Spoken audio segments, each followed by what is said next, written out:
Find a little bit of history. Man, there's a lot of butterflies around at the moment. Very rocky country here.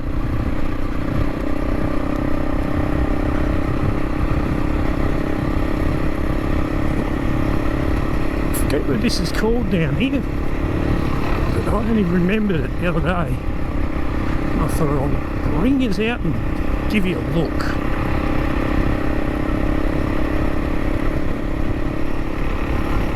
Just a lane comes down into another one of these, like the previous video with the Foleys crossing, but it's a little bit older. Used to be one of the only ways to get across.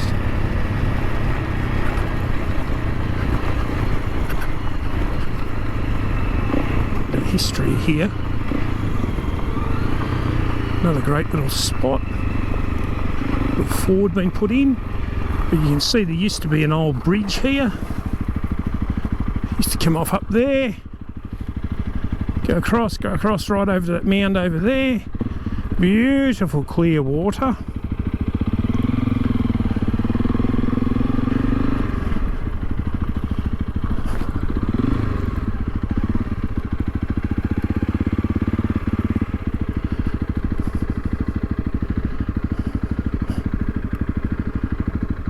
See what it looks like.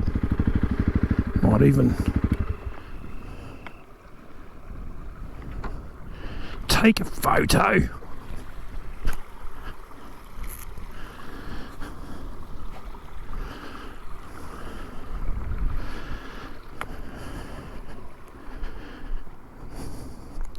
That's if my phone decides to work. There we go. Get the bridge in. Deep little pool up there. There's supposed to be blackfish and trout and stuff like that. Not really a fisherman, but they tell me they're good.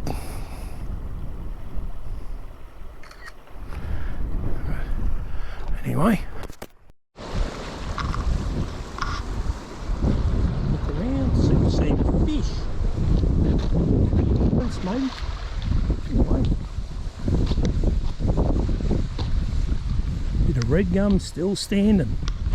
Bit of remnants up further. Bit there. There's a little bit of a plaque up here. We'll walk up and have a look. Amount of water. There we go.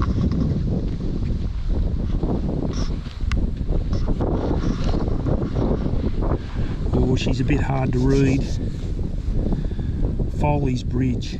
Honda Creek Streamside Reserve was built sometime prior to 1900 and was washed away in the floods of 2000 and bird poo. An 8-span all timber road bridge was distinct, humped something or other through the skewed timber, batements and piers, 60 metres. By 1960 the bridge was subject to 2-ton load limit. A couple of little old pictures there of it. Don't know if you can see it, whether it's better with shade or whether it's better with the light.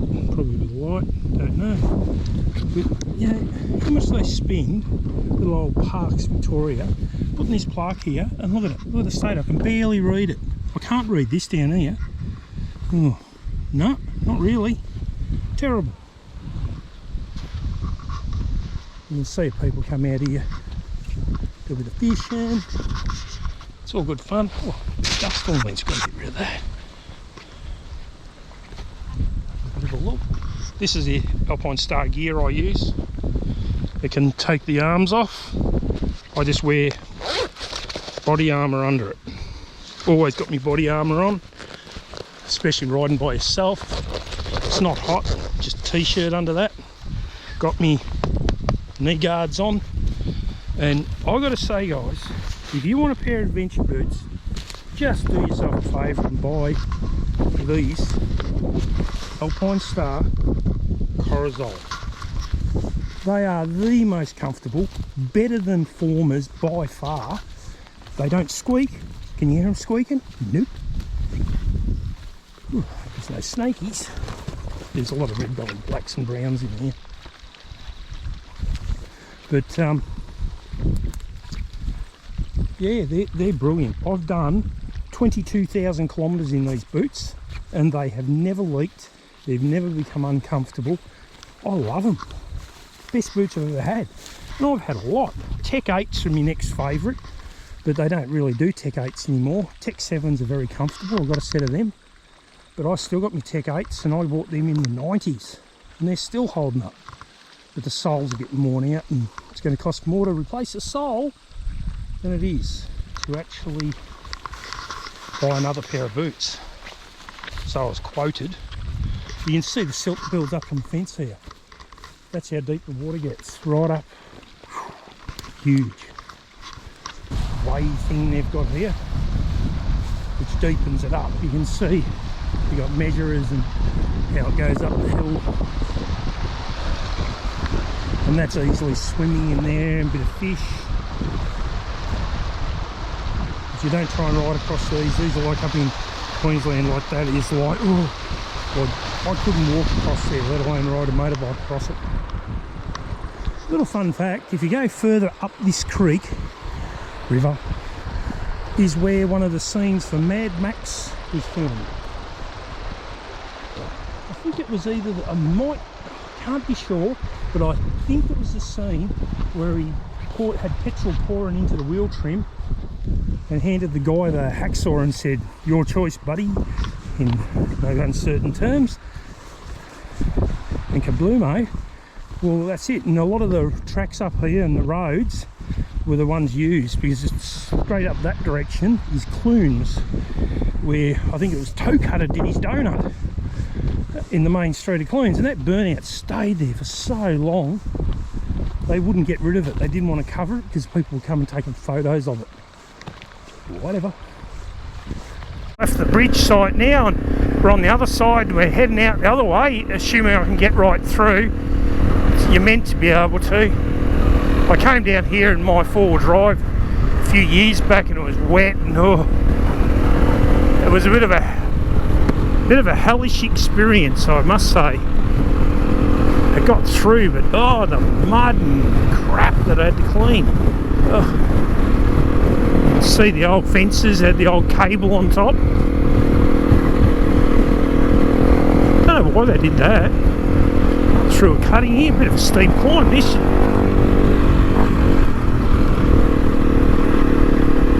Oh, I hope there might be a gate now. That's interesting. Oh no, turns. That was confusing.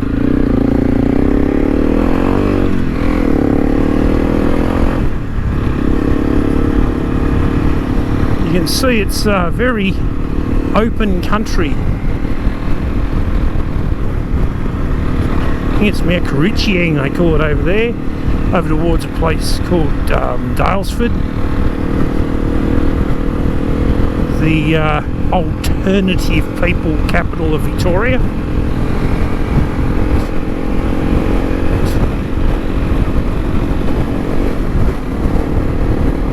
But this, I can't believe like how big a difference it is to ride this when it's only been, it's like I'm not making much dust at all. It's a bit of dampness there, but oh, when it gets wet, this track is just ridiculously boggy. I think they've come along and put some blue rock on it.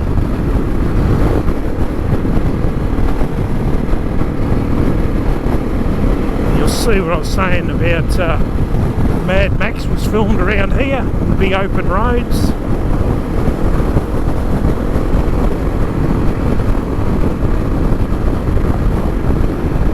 Embedded rocks on here you've got to keep an eye out for. Gotta watch out.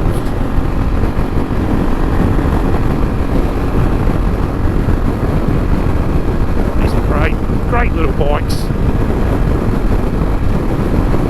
If you're getting out doing this sort of stuff, these things are a bomb. They're not perfect from new, but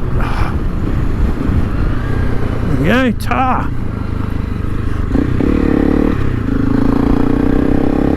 Catch you where that river actually goes to. I'll show you that. there used to be a road that run straight across, and there's an old church on the other side that still gets used. If you book it, you got to apply to use it. But if you look at this house just here, it's nothing special about the house in particular, but believe it or not, before they flooded this, so you can see there's a silver roof out there, that's a church. That house was down in there in the water. They made a deal that when they flooded the reservoir, they would build exactly the same house in detail to what was under that water over there. They built it up on that hill away from where the water will be. That was their compensation for losing their home to the lake. Don't know that they do that these days, but when the lake went down on drought way back, you could actually see some of the structure still there. It's Maryboro's drinking water, one of the supplies. There's brackish water they get out of a bore from my sister's property behind me, one of their other properties. It's about 15 k's from where they live, but that's only in drought. But they get it from another place called Evansford as well. That's their preferred water, and this is their backup water, and she's pretty full. It's almost at the spillway there. For this time of summer, wow. And down in that valley down there, guys and gals, you can see, oh, maybe there's actually some campers down there now, but you go to this house on the hill over here, you can book it online on one of those hip camps, and you can camp down on the creek on the lower side. Beautiful little spot. They ruined all this. You used to be able to drive in, there was barbecues, they're still there, and years ago they closed it all off. You can see the gate, there used to be a track, you could go around and park up at any of these spots where the barbecue were with your car and have a barbecue, kick the footy around, whatever you want to do. Now nobody uses it because they've closed it off. What's the point of that? But now they allow boats out on there only with electric motors.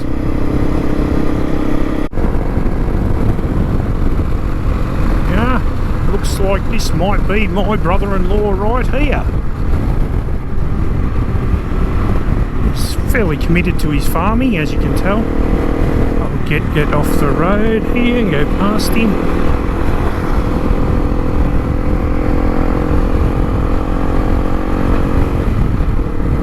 Made him shit himself probably. Anyway, whatever.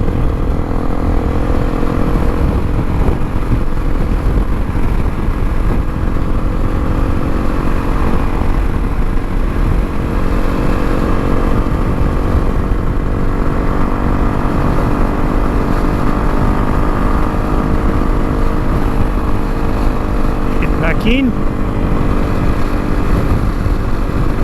I think it might be food o'clock.